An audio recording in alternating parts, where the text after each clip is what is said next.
The Radio Memories Network is brought to you in part by Liberated Syndication. Podcast publishing made easy. Libsyn.com. That's Libsyn.com.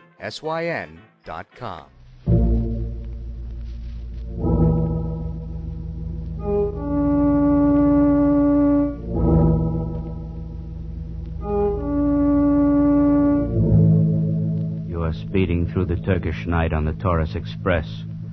You are alone and unarmed, and somewhere on the train is a calm killer from whom you must escape.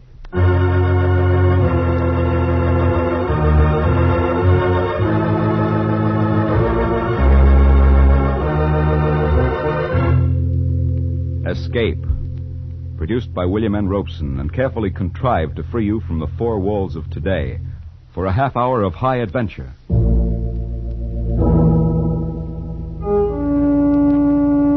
Tonight we escape to Turkey and the Taurus Express, which carries a shipment of death, as Harold Lamb told it in his exciting story, Three Good Witnesses.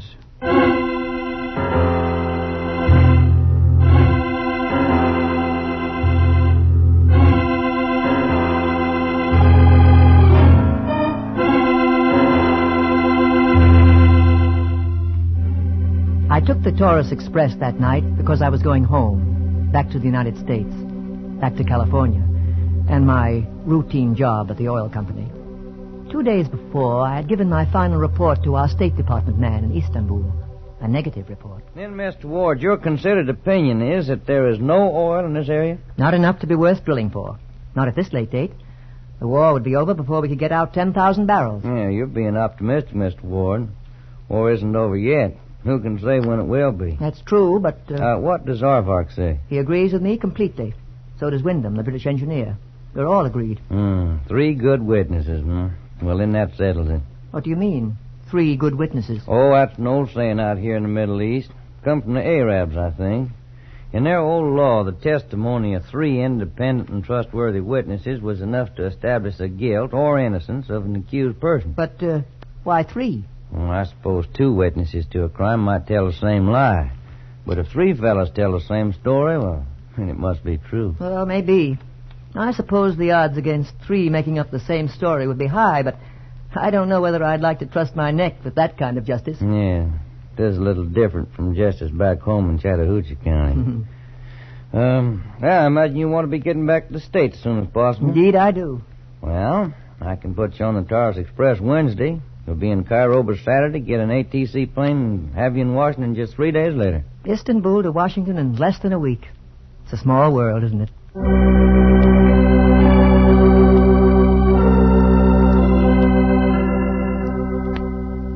So I was booked on the Taurus Express leaving Istanbul on Wednesday night.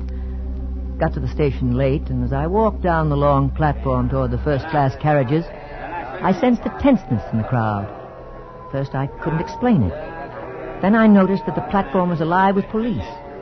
They stood at the door of every car, motionless, solemn-faced, carefully scrutinizing everyone who got aboard. And it seemed that everyone on that bustling platform was aware of them. Well, I found my car near the front of the train. A policeman stood at the open door. I paused to verify the car number, and suddenly I heard a voice at my elbow. I thought I had missed you. A pair of arms twined around my neck. A pair of lips were kissing me. I pushed her away to try to see her face, but she clung to me. I tried to say something, but she kept talking so fast I couldn't get a word in. How could you do this to me? To run off without even saying goodbye? I must be with you right up to the last minute. My darling. At last I could see her, and she was beautiful. Very young and very beautiful. Turkish or Greek, I couldn't tell which, but lovely. You must let me get on the train with you. See you safely to your compartment. I cannot bear to... Madame, I'm afraid you're making a mistake. Please, you must help me. I will explain. But I... Come, you will miss the train. I will see you safely on board. Come, hurry, so we may say our last goodbye in privacy. This last was thrown over her shoulder to the policeman standing there as she pulled me up the steps into the car. He stared at us, but he said nothing. And in a moment we were standing in the deserted corridor. Oh, thank you, sir.